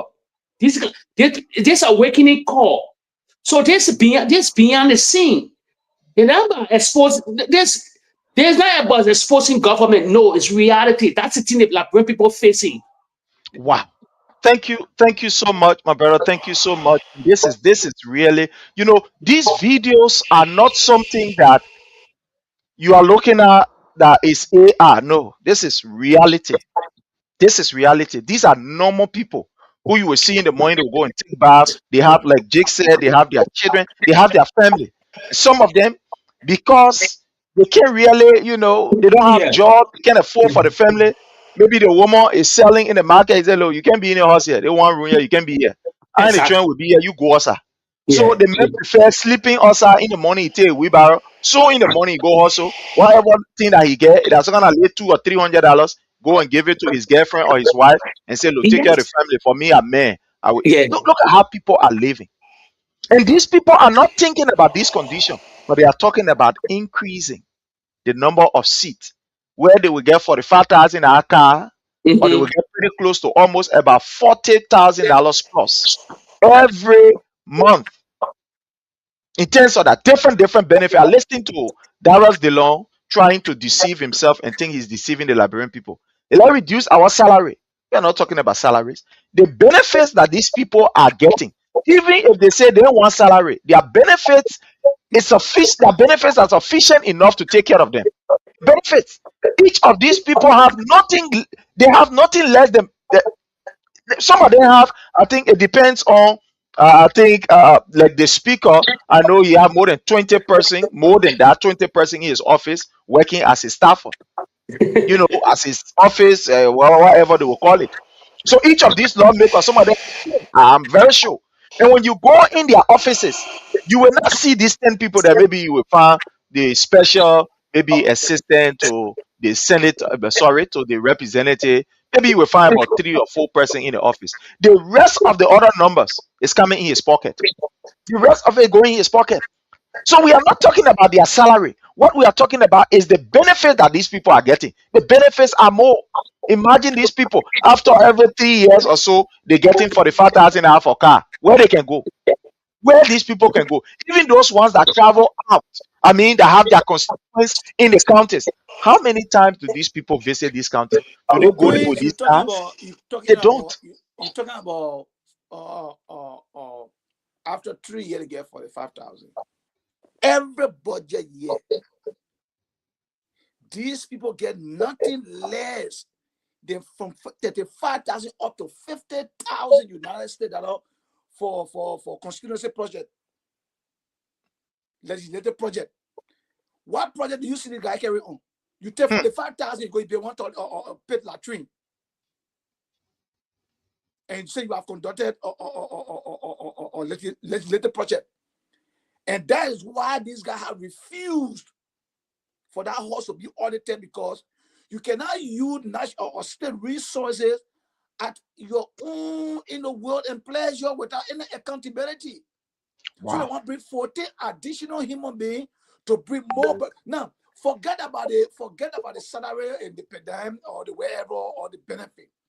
Bring for 35,000. I would take the bare minimum because it never go below 35,000, but 35,000 times 73 plus additional 35,000 times 14 out to 73. Do you know how much we're talking about here? Legislative project that we can never see. Okay, so this thing like my bro or women were just saying, it's not just about politics. You know how to face the reality. All right, these guys on the street, Prince. How much it will cost? How much it will cost our lawmaker or the government to put into the budget some funding that will build a national rehabilitation center that will not be for NGO, that will not be for private people, it will be for government. And government will start to engage people on the street, arresting them from the street, and not even like begging them, but arresting them from the street and taking them somewhere to rehabilitate them and make them meaningful people in the society. No, but these people are coming, Pastor Success. No, these people are not even disadvantaged. They are normal people. They are not in a situation, right?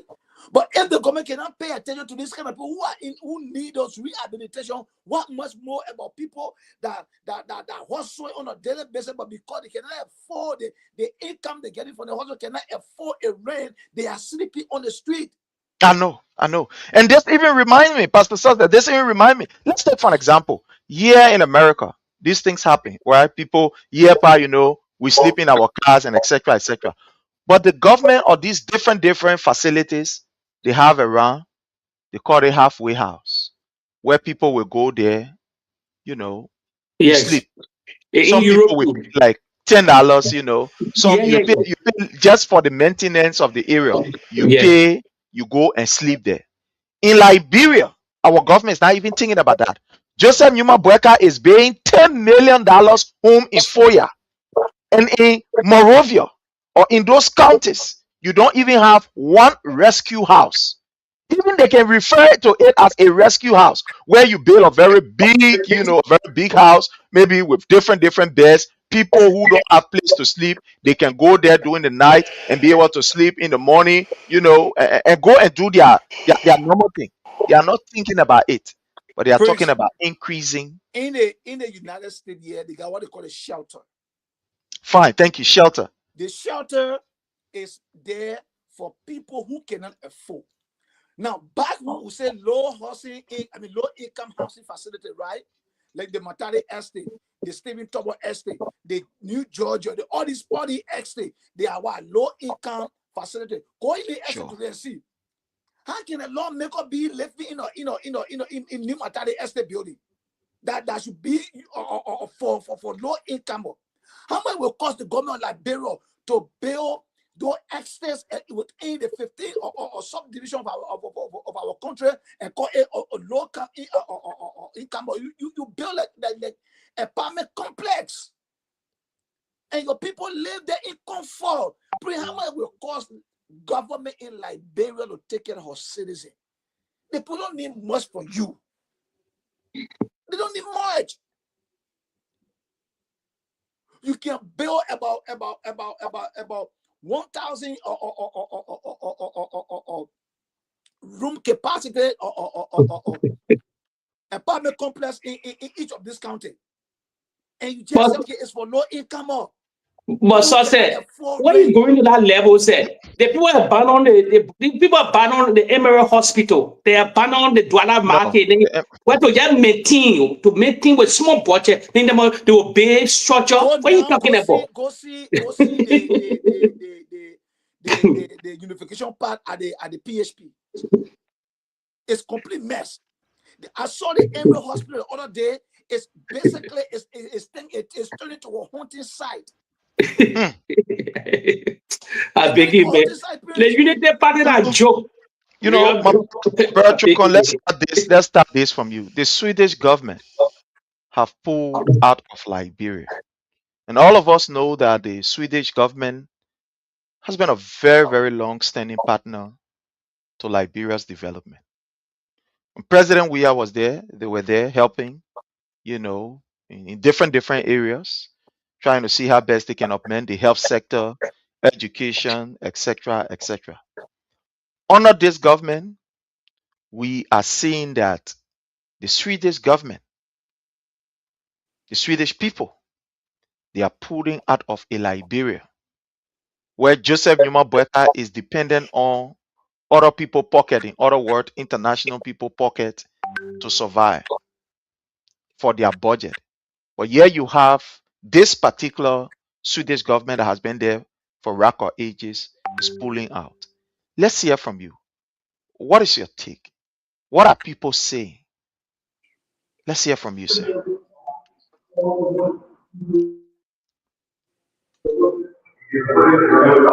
Hello?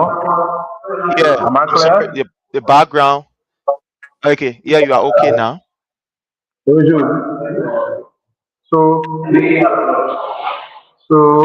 when it comes to the door, I just want to do it.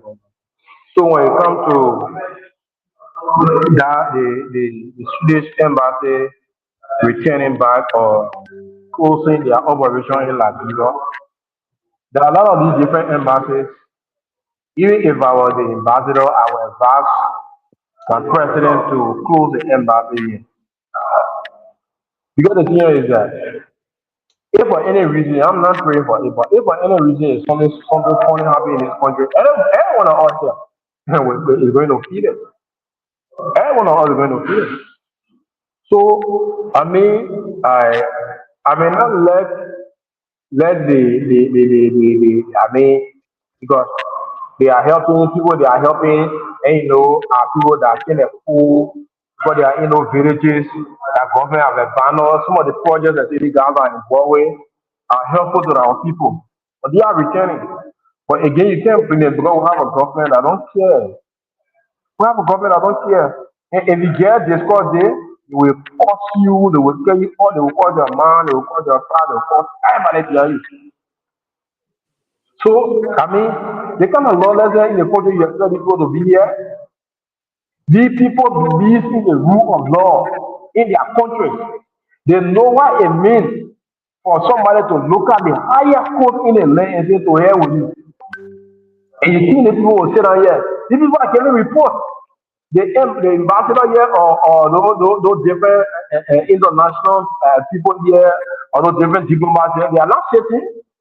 All of our activities here, you have a speaker that should be chairmaning the government and saying he regains speaker.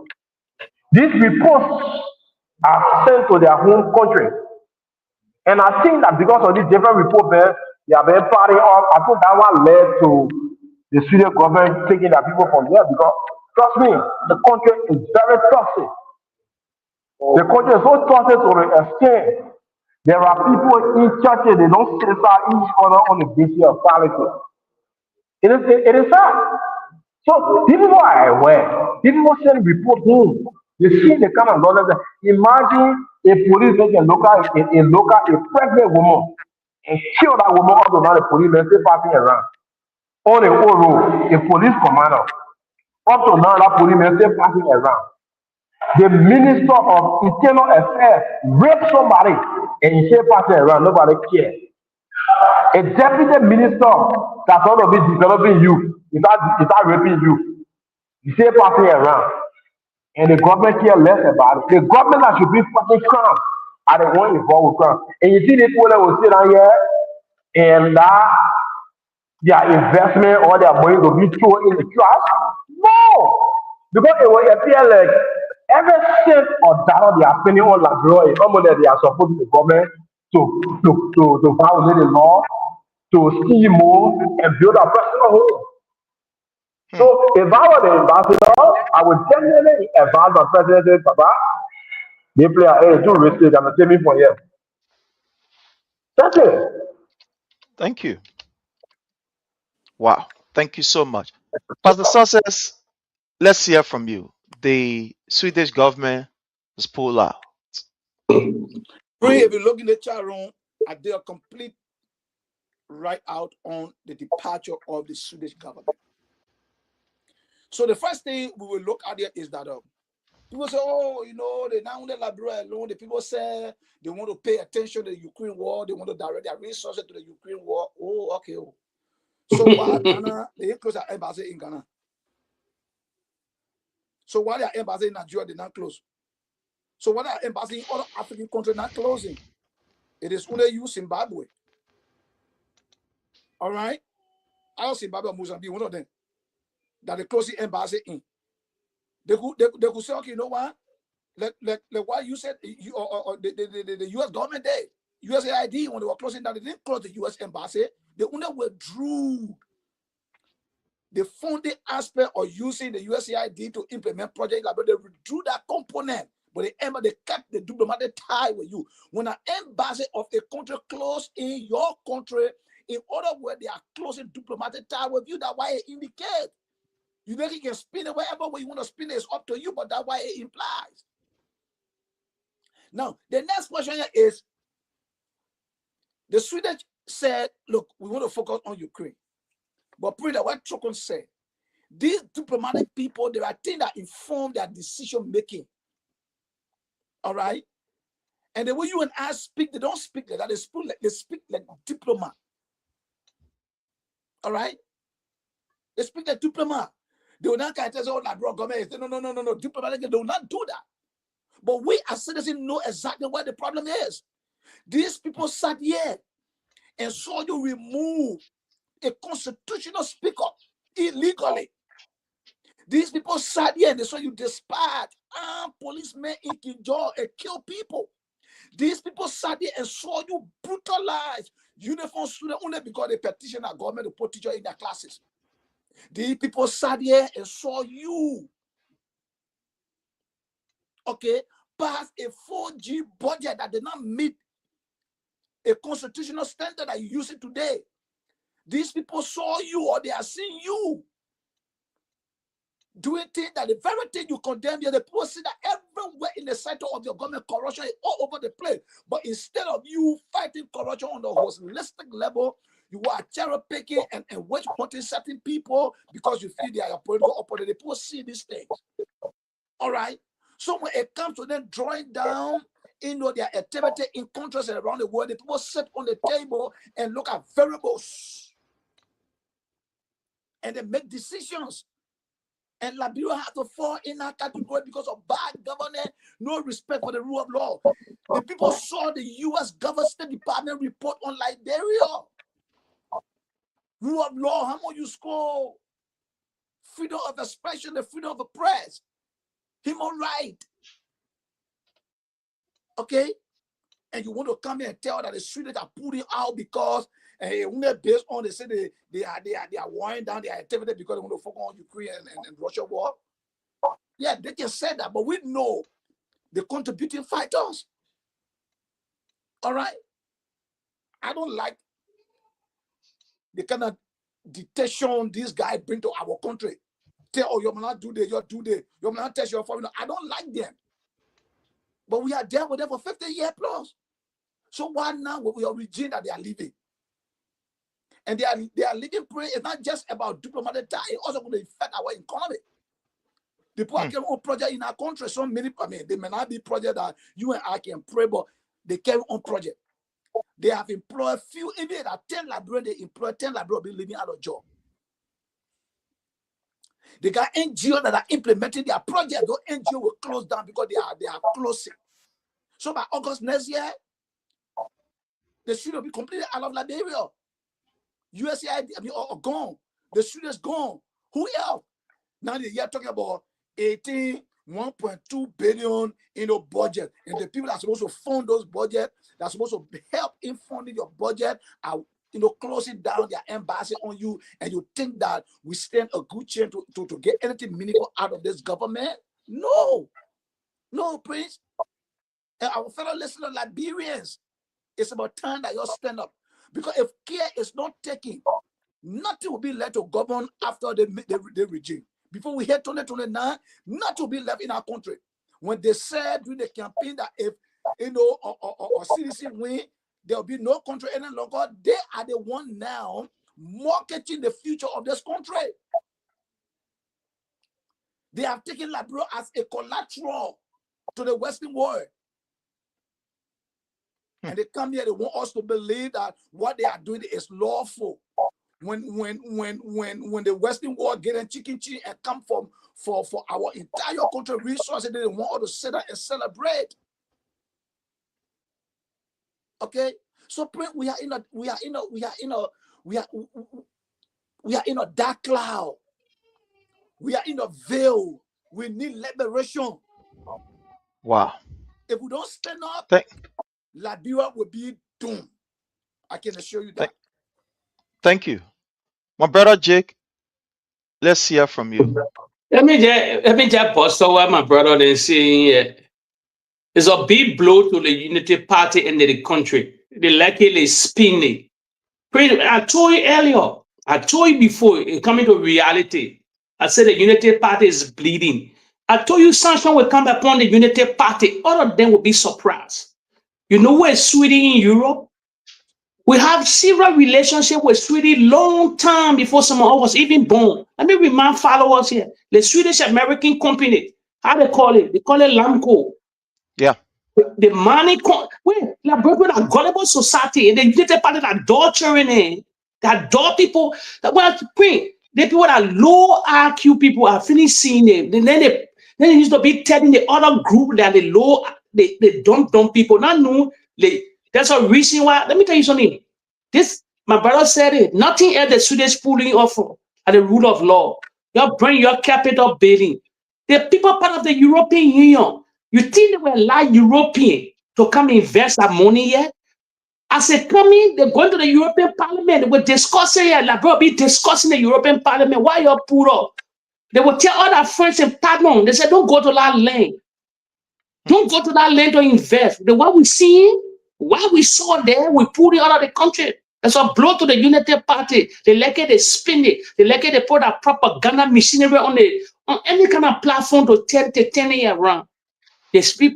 We have it. Wait, what they call Ukraine war? We are living in the West here. We're 4 years into the war here now.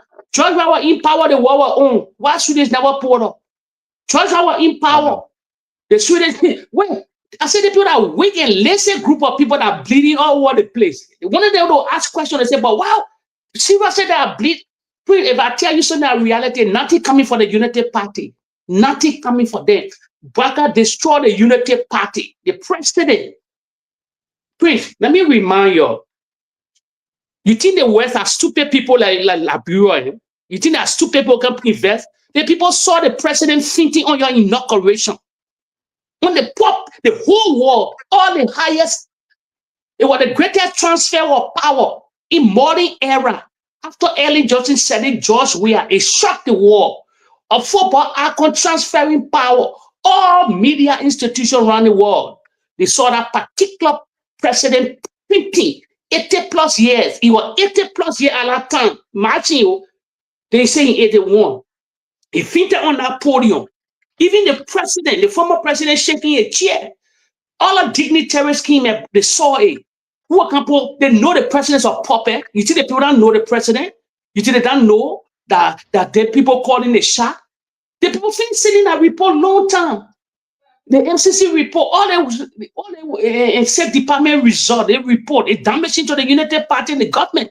Joseph Boakai, Prince, days are numbers, so his days are numbers. I'm telling you something here, I'm gonna keep the video. He will relinquish power. He will forced to relinquish power because he don't know what he's doing. He don't know what one of the story get caught in the shot and everything he's saying yes to it. So the Swedish leaving the country, they like it, they spin it. Sanction coming on the United Party, they will from all angles, they will be surprised, they will shake them, and nothing coming for them. So if they cannot change course and put everything in order, more ambassadors, more diplomatic and people will leave that country. Now the Swedish government maybe like get the first of its kind, but different people will leave. But we will come, we will invest. And don't forget too, they got something they call a Swedish pension fund. They call it SPF. It was funded in Liberia. The United Party might not go see the people money, yo. Listen to me, yo. They got something, I say I'm on Google, yo. They got something they call it SPF. It be existing. They call it Swedish pension fund. All those it's a multi-billion euro fund, pension fund. That has Swedish people all around the world supporting different NGO and other organizations. I pray that the United Party takes that money for the purpose to fill in a D-hole cover hole. That why the people pull it off. If they don't want to tell the real thing, I just put in it outside there. But anybody will Google, they will fact check on me on this particular one. They call it the Swedish pension fund. It's $1 billion Europe funds. Pension money that they cater to a lot of things, not only in Liberia, in other countries, in South America, in Latin America. The viable funds I'm talking about, SPF. Thank you. So the Liberian government, when I try to taper on it or try to season on it, or the people pull it off because they want to tell the true story.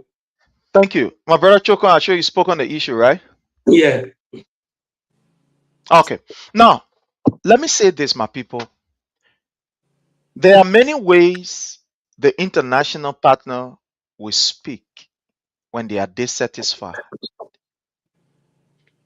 Those of you who maybe have some knowledge in diplomacy, you can easily explain that. Sometimes people send their disagreement through their feelings. Some people will just abstain because they do not want to break that bridge that they built over the period. They will just kind of like, dress back, like that total behavior, where when it is disturbed, don't want to fight back, just draw yourself in a shell and remain there so that when the environment becomes conducive, pull a head outside and start to move. What we are seeing in Liberia is a serious vote of no confidence from one of our major international partners against this government. Yes. It's a vote of no confidence. The reason why you will not see any formal statement telling you that we are leaving because you're stealing. We are leaving because you've disrespected the rule of law. We are leaving because XYZ is because they know that they're going to come back. They don't want to break that bridge that they've already built. So they just decide that we just, use a different means. Change the wordings. But my people will understand the thing is clear. Look, these international partners spend money for us to reach where we reach. Under Madam Ellen Johnson Sirleaf, the entire government was being sponsored by our international partner, like Sweden, the United States, etc., European Union, and the rest of them. The money that these people spend is to ensure that Liberia is stable economically, is to ensure that the rule of law is respected. All of these different programs that were being run under Madam Ellen Johnson Sirleaf, for example, respect for the rule of law, peace initiative, etc., but the international people Sweden, and different government, they put their money together to sponsor these things, to ensure that we have a very strong law. Today, what these people are seeing is a gross disrespect for their resources, for their money. To see a man like Boakai giving these people the middle finger and doing just what he wants to do and disrespecting the rule of law is a recipe for chaos that they cannot accept, that they will not feel happy of. To see the police that these people spend their money to train, the Swedish government spends some money to train security sector reform, their money inside. To see the money that they spend to train the police and see the police is behaving like Janjaweed militia. You listen to Joseph Nyuma Boakai, not me, telling you how the police, they are now using the badge as a license to witch hunt. You think the people are not there? You think they are not seeing it? They've confronted Joseph Nyuma Boakai to amend his ways, and Boakai has refused. They are seeing the level of corruption. Why must these people be giving you money when the SOEs, state-owned enterprises that are supposed to raise money, they are not giving money to the budget, but they are giving money to Joseph Nyuma Boakai Foundation? You think they will be there? You think they will be happy? You think the Swedish people will be happy to take their money to give to you? But then National Port Authority that is supposed to raise money to contribute to the budget, Sekou Dukle is taking the money and sending it to Joseph Nyuma Boakai Foundation and not giving anything to the budget. You think the people will be happy? Or their own money gets swept behind it, right? They get used for their money. You think these people will be happy? For example, when the LTA that is supposed to raise funds, all of the increase that they are increasing on data and etc., when they are getting enough in terms of revenue, but at the end of the day, they cannot give money to add to the budget. They will take the money and give it to Joseph Nyuma Boakai Foundation, but they can't give money to the budget. You think the Swedish people will be happy because their own money gets swept behind it, right? They get used for their own money, right? So you think they will be happy, my people? You think they will be happy when, for example, the maritime or maybe the fishery or the Liberian National Lotto, when these people are raising revenue, every day we see increase in taxes, but the revenue is not being reflected in our budget, and you passing around with cola water in your eye and baking other people, but your own resources, you are not able to manage it. You divide it among yourself. You think these people, their ear closed when they see, look at what happening in Lofa, in Foya. The man is building $10 million condominium. A man who could not feed himself around here. Yesterday, we know that people like how you call or Costa was feeding him. To the extent he said, I was living on loan. A man who could not afford to feed himself collected the Liberian people money, was able to pay $8 million of the debt that he took from the bank. Then you think it's okay, right? You think it's all right. You think the people continue to sit down there and say, yeah, I want no money back, ain't got no use. We take the money and continue to give to Joseph Nyuma Boakai. The reason why they are pulling off is because they've tried on so many occasions to say, let's have a meeting with Joseph Nyuma Boakai. Let's talk to him. Let's sit down. Let's discuss. And Boakai is not listening, because in Boakai's mind, the Liberian people resources is for him. He can use it anyhow. The people are seeing the disrespect for the rule of law. You think they are not watching us? Let me tell you something. All of these people that you're looking at, these international partners, they have people who are working with them that are listening to all of these talk shows. I'm telling you something serious. Some of you don't know, but there are some things we can't say because of one or two things. We can't say it. But these people, they have people listening to everything that we are saying here. And all that we are saying, these are the reality. We are not trying to make somebody look funny, or we are not trying to rate somebody government as being very, very insensitive. The people are seeing how insensitive this government is. You think the Swedish government is seeing you going to Kinjo, massacring our people in Kinjo, and what come out of it? The police say nothing happened. The people cool. You think the Swedish government is not seeing that the money that they spend to ensure that our democracy is strong, that our democracy is favorable, that our democracy is admirable? You think they are not seeing that it's going down the drain? You think they are not seeing it? You think they are not seeing police brutality in Liberia? You think they are not seeing the reckless traveling of Joseph Nyuma Boakai? Then you talking, say you now get money. Why must they continue to give you money when Boakai is going all around the place like hairless chicken? He didn't even know what he's going for, but he's just going. And bring it back, no result. Oh, the people will continue to take their money to give it to Joseph Nyuma Boakai because they like Joseph Nyuma Boakai. I know somebody will say, but they're giving it to the Liberian people. But look at the level of corruption that we're seeing. Look, for example, the Ministry of Education. How corrupt that place is. To the extent that teachers that are supposed to be on payroll are not even on payroll yet. This is terrible. Very, very terrible. When the government is not even investigating her own about the issue of corruption, when she's shielding her own, you think the Swedish people didn't get sense? You think they let us, well, they say, when it comes to, one try to sugarcoat the war, people then will get very low IQ. We are among them, that we the one, the vice president for the people then will get low IQ. You think Swedish people, they let us, they get low IQ, that they will just take that money and just waste it and give it to Joseph Nyuma Boakai, say, go use it anyhow you want to use it? When Boakai is showing on a daily basis a gross disrespect for the rule of law, you think this international partner will sit down and they will feel fine? The reason why they spend their money is for us to have a good Liberia. It's for us to have a better Liberia, that the rule of law will be respected. But that is not what is happening in Joseph Nyuma Boakai Liberia.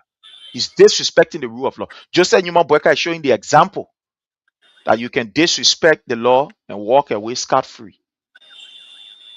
It is sad. But let's go to Pastor Success A.B. Dennis, and we take whatever you have on your plate. And fellow Liberian, those of you that want to contribute, you can give us a call. The number to call is 443-991-3356. You can give us a call, those of you that want to contribute, and we will hear from you. Pastor Success, let's hear what on your plate, and then we can go to our brother, and then we'll call this a day. Well, Prince, we have said it all. We have said it all for the day. This government continuing to plunge our country into chaos.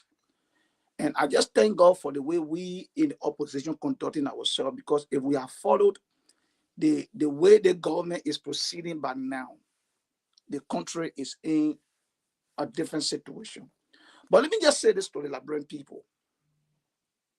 Right now, you're hearing, oh, yeah, they can be signed memorandum, all they sign memorandum of understanding for hundreds or more, $1 million to be invested into our health sector and all this stuff.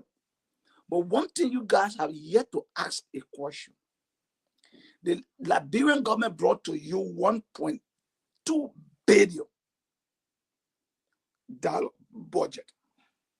The question we're not asking ourselves, or the thing we have not raised a concern on, is what is the revenue component of that budget?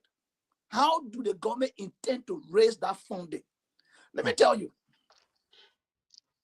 we that are in the US or in the Western world or outside of Liberia and do remittances to Liberia, either through Western Union, MoneyGram, Sendwave, or whatever, the government of Liberia have increased the taxes on the money we send to our people.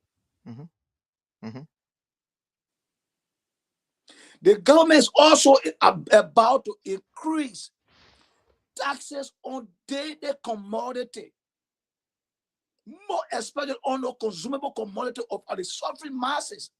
Beginning next year, prices will escalate, because when you put taxes, when your tariff increase on the people who are importing goods, the trickle-down effect go to the end consumer, which is the citizen. So this thing they're passing around way, and the frustrating thing about it is that when these funds or the revenue are generated, the end result does not impact the lives of the people. It goes to the very elite who call themselves minister, president, vice president, speaker, deputy speaker, and so on and on. All right. So you always see their surrogate coming out to defend the evil they are doing to our country. All right. They will come out to defend the evil they're doing to our country because they are benefiting. The you Fagon that was sitting down in started with us from basement a few months ago now, own a duplex in Liberia. Yet they said here and they want to condemn the Jovial regime. What is it that you condemn that you have not done? So Liberian people, it's up to you. If you let what is going on in our country, it's up to you. But we think Liberia is not on the right trajectory. And if we mean well for Liberia, 2029 is a year of redemption. We have to redeem that country and put the country on the right trajectory. With that being said, thank you today for listening to us. Thank you for watching. We wish you, a better Liberia, and we hope and pray that we all meet there again come Friday. Thank you, Prince. Thank you so much. My brother Chokon, let's hear from you as you conclude from your end, sir. Yeah, so let me use this time to appreciate all Liberians who are very supportive of our program, for your share. I mean, making sure that the information resonates with our people.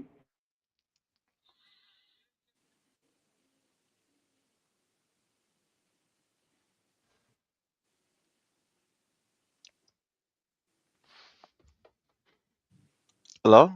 Okay, I think you're having some Yeah, you're glitches having from some his end. connection issue. Yeah. Yeah, you're having some connection issue. But fellow Liberians, while we wait for our brother to come back, like I said, I know he's having some issue. When you look at this entire allocation of seats, then I ask myself, look in Grand Cape County. They gave us one seat, right? We have one seat in Grand Cape County. But then look at Maryland. Grand Cape County, for example,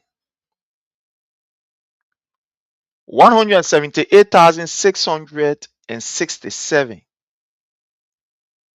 3.4% increase.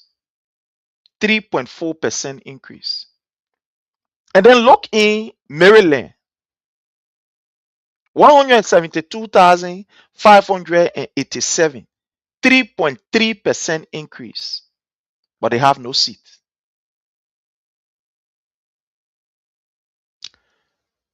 Boakai is trying to play a game that if care is not taken, will not end up very good.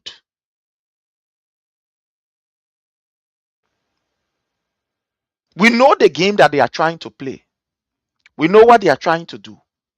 But that will not work because we know what they are doing. It is unfortunate. Lawmakers will sit down and be talking about adding extra seats. But they are not talking about building a very good facility or trying to expand or modernize the JFK.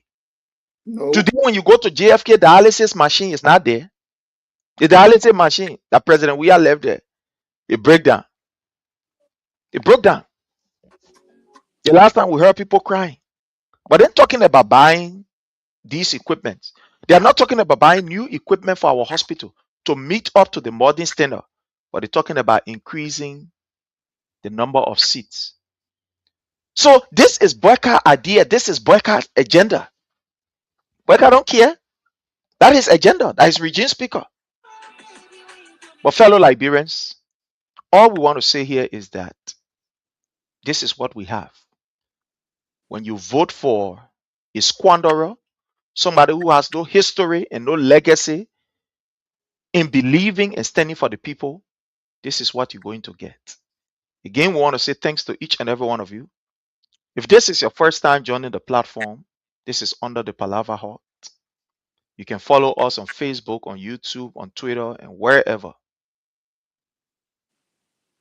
Until we meet again, my people, I want to say thanks to all of you who contributed through your comments, through your texts, and every other thing. I want to appreciate all of you. Thank you so much. Thank you, Prince. Until we meet again next week, this week on Friday, bye from our end. Thank you.